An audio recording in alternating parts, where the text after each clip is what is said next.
Sueño Americano, American Dream by Eltree, here on Democracy Now!, democracynow.org, The War and Peace Report.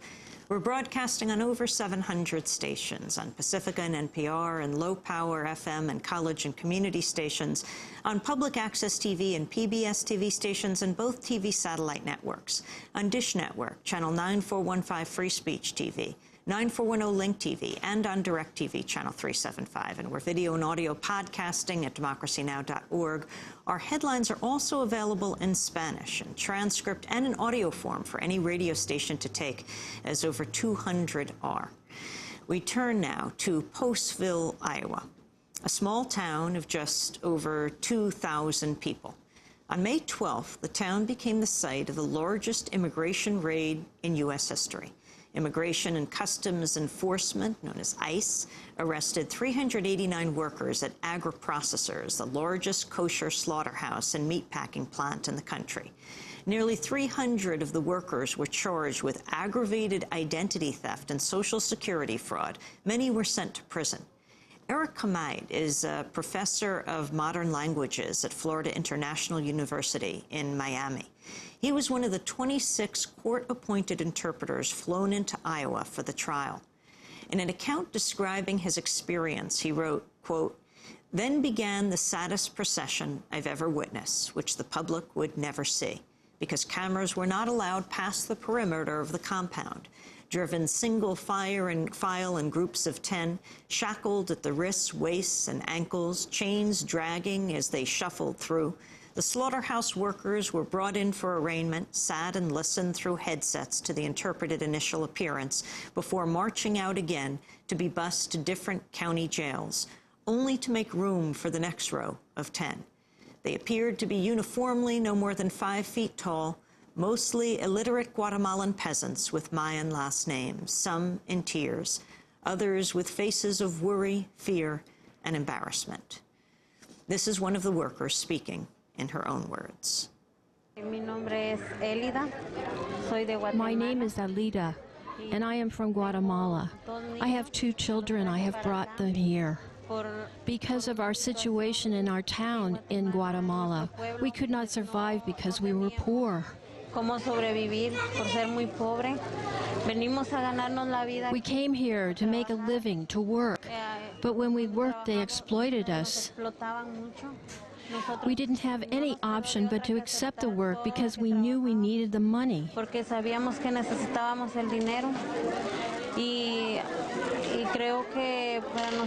I think it is very unjust what they are doing to us, because after they need the work of our hands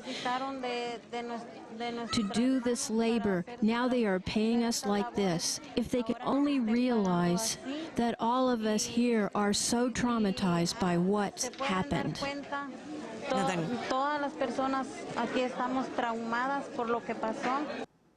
We turn now to Professor Erik Camayd. He joins us now from Miami. We're also joined in New York by Roberto Lovato, a writer with New America Media and frequent contributor to The Nation magazine, who writes extensively on immigration politics and immigrant rights. Erik Camayd, describe your experience. Well, it was a unique experience for me in my 23 years as a federal interpreter. It started with waiting around in the courtroom until they started bringing in the defendants, and they were shackled at the waist, wrists, and feet, and coming in rows of 10. Then they sat down to be arraigned. And one of the first things that struck me is that there didn't seem to be a presumption of innocence. The presumption of innocence became kind of like empty words, because they were shackled, they were on an immigration detainer, so they didn't have any right to bail like normally defendants would. So that's how it started. It was a very long process that lasted 2 weeks, and as I went along day after day, there was a new irregularity in the process, and eventually, I guess there was an irregularity at every step, I would say. Comparing this process, this fast-tracking judicial proceedings, with the judicial proceedings that I've watched in federal court over 23 years of professional practice. Can you describe for us, as you pieced it together, what actually went down in May when this raid took place, the largest immigration raid in U.S. history? Well, the plant was stormed by what is really a paramilitary force of hundreds of agents, and they brought the detainees to the National Cattle Congress that had been prepared as a detention center. The security there was high security, and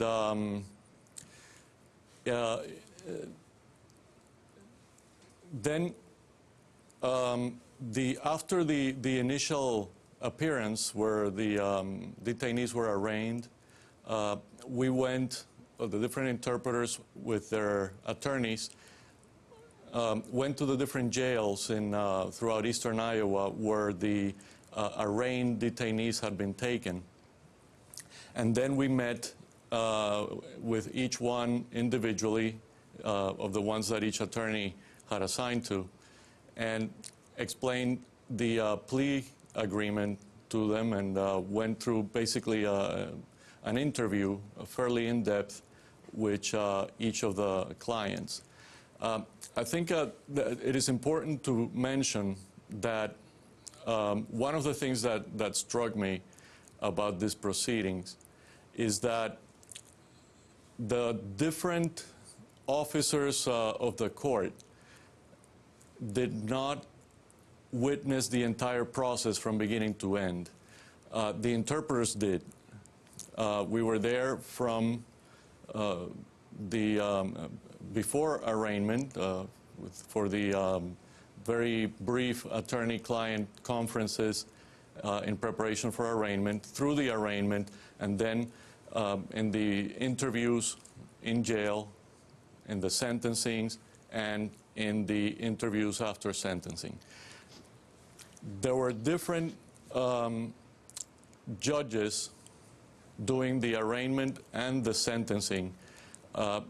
Magistrates were doing arraignments and hearing the pleas, and then U.S. District Court judges were doing the sentencing.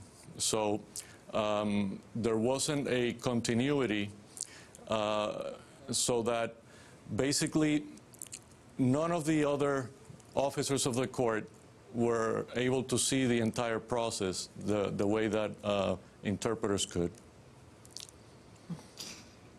Erik Camayd, can you talk about some of the people you interpreted for, to give us a thumbnail sketch of who they were, like the man who walked from Guatemala to Iowa to work? Yes, that was a very striking case, because the attorney asked him through the interpreters how he came to the United States, what his story was, to see what actually was the background of his case. And when asked how he came to the United States, he answered, "I walked." And we looked at each other. The attorney thought that maybe I was misinterpreting, so we asked again, "What do you mean?"